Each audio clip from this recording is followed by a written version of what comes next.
NTV time, जनता की बात जनता के साथ।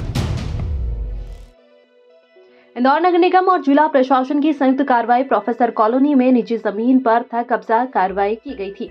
इंदौर कलेक्टर कार्यालय पर पहुंचे और प्रदर्शन किया और अपनी सूत्रीय मांगों को लेकर मुख्यमंत्री और कलेक्टर के नाम ज्ञापन दिया गया। विजय सुराग ने मीडिया से चर्चा के दौरान बताया कि 35 साल से कहां गए थे जो अब आ गए हैं। विजय सुराग नगर निगम पर आरोप लगा रहे हैं, ना तो नोटिस दिया है, बिना नोटिस दिए रिमूवल कार्रवाई करने आ गए। मेरी दुकान और यहाँ के जो निवासी है उनको भी नहीं बताया, सामान तक का नुकसान कर दिया। अधिकारी जून इंदौर तहसील शिवशंकर ने मीडिया से चर्चा के दौरान बताया कि प्रोफेसर कॉलोनी कल रिमूवल कार्रवाई कर रही थी। जो उनके द्वारा कब्जे किए गए थे उनकी जो भी मांगे हैं वह पूरी की जाएगी, क्योंकि सरकारी योजना का पूरा लाभ इनको दिया जाएगा और अभी इनके रहने खाने की व्यवस्था रेन बसेरे में कर दी गई है। जो शासन की योजनाएं हैं उससे उनकी पूरी मदद की जाएगी। पीएम आवास योजना में भी उनके फॉर्म भरे जाएंगे। शासन की योजनाओं का लाभ पूरा दिया जाएगा और उनकी जो भी आर्थिक मदद की जाएगी। वहीं प्रदर्शन के दौरान पुलिस अधिकारी द्वारा मोर्चा संभाला गया और उन्होंने मीडिया से चर्चा के दौरान बताया कि इनको जो भी शासकीय योजनाओं का लाभ है पूरा दिलवाया जाएगा, उनकी जो आर्थिक मदद है की जाएगी। भैया आज यहाँ पर आए हैं आप लोग, क्या मांग कर रहे हैं? कल हमारे जो झोपड़े हैं बने हुए, इन्होंने जाके अतिक्रमण करके पूरे तोड़ ताड़ के और सारा सामान भर के ले गए। उसमें सारी चीज़ें थी घर की। ना हमको कभी मोहलत दी इस चीज़ के लिए कि तुम हटाओ, करो यहाँ से सामान हटा दो या कुछ भी। कल हमको नहीं सूचना करी सारी बात की। जैसे ही यहाँ पहुँचे हमको घरों से बाहर निकाल दिया और डायरेक्ट जैसे भी चला दी। ये वीडियो सब मेरे मोबाइल में है, इन्होंने कैसे क्या करे। मेरी दुकान पर तो मैं पहुँचा भी नहीं था, उसके पहले इन्होंने ताला तोड़ के जैसे भी चला दी थी। अभी आप लोग क्या मांग कर रहे हैं यहाँ पर? हमको कहीं व्यवस्था करो।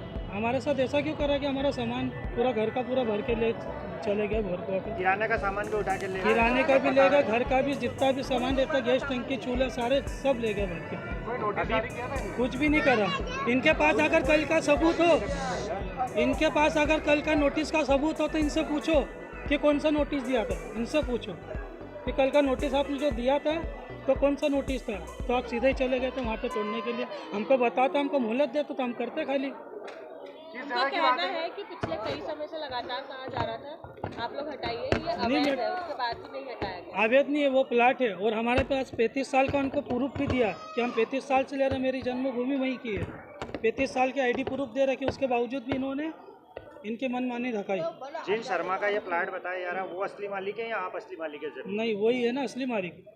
पर हमको 35 साल हो गए। 35 साल से कहाँ गए हुए थे ये प्लाट? आज खड़े हुए तो 35 साल से कहाँ गए हुए थे? आपका नाम बता दें। विजय सुरागे। डॉक्टर शर्मा करके उनकी ज़मीन थी जिस पे इन लोगों ने अवैध रूप से कब्जा करके रखा हुआ था। उसका विधिवत धारा 250 में इनको हटाने के लिए वो हुआ था, ऑर्डर हुआ था और उनको पहले भी इनको सूचना किया गया था। इसमें ये पार्टी भी थे पर ये लोग आए नहीं उस कारण से। और कल विधिवत रूप से जो नियमानुसार था, नियमानुसार इनको कार्रवाई करके और इनके लिए यहाँ से हटाया गया है। इन लोगों ने अवैध रूप से किसी अन्य प्राइवेट पार्टी की भूमि पर कब्जा कर रखा था, इसलिए इनको हटाया गया। सर रेत पिकर्स हैं ये लोग और रेत पिकिंग का काम करते हैं, इसके साथ में अब इनके रहने खाने की कोई व्यवस्था नहीं है? वही है, ये लोग आए हुए हैं। प्रशासन से ये है कि अभी इनके लिए बोला गया है, इनकी सबके लोगों की रैन बसेरा में इनकी व्यवस्था की जा रही है, तो रैन बसेरा में इनकी व्यवस्था की जाएगी। और दूसरा, अगर ये पात्र रहते हैं तो जैसे अपना PM आवास और ये सारी योजनाएं चल रही रहती है, तो जिसमें अगर ये पात्र रहेंगे तो उसमें नियमानुसार उनको आवेदन करना पड़ेगा और बिल्कुल विधिवत रूप से इन लोगों के लिए जितना ज़्यादा से ज़्यादा शासन की तरफ से सहायता होगी बिल्कुल किया जाएगा। तो फिलहाल ही मांग क्या लेकर आए?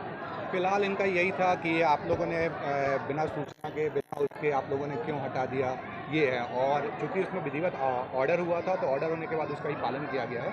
कोई ऐसी कोई कार्रवाई नहीं की गई है कि किसी जाति या कुछ अलग किया गया। सर अपना परिचय दीजिए। मैं शिवशंकर जूनी कचरा। इसमें बताना चाहूँगा, भौरुकवा क्षेत्र से कुछ महिलाएं और बच्चे उनके साथ में आए हैं। कल भौरुकवा क्षेत्र में अतिक्रमण की कार्रवाई, विधिवत अतिक्रमण हटवाने की कार्रवाई प्रशासन द्वारा की गई थी। उसके संबंध में अपनी कुछ मांगों को लेकर यहाँ उपस्थित हुए, जिसमें प्रशासन द्वारा उन्हें सुना गया है और उनकी मांगों पर जो वाजिब उनके समाधान है करने के लिए उनको सिफारिश दी गई। सर अभी ये रेत पिकर्स हैं, अब इनके रहने खाने की आगे क्या व्यवस्था की जाए, क्योंकि इनके पास पैसा भी नहीं है? इसमें जो भी शासकीय योजनाओं के तहत इनको जो लाभ दिया जा सकता है, इसमें तहसीलदार साहब ने भी सुना और उनको उचित आश्वासन दिया सर इनके बाद ना राशन कार्ड है ना आधार कार्ड है, ऐसे में इनको नया मकान भी दिया या कुछ भी इसमें इन्हें बताया गया है कि जो दस्तावेज इनके पास हो, दस्तावेज भी उपलब्ध करवाएं, विहित प्रारूप में आवेदन करवाएं, जो भी शासकीय योजनाओं का लाभ मिल सकता है।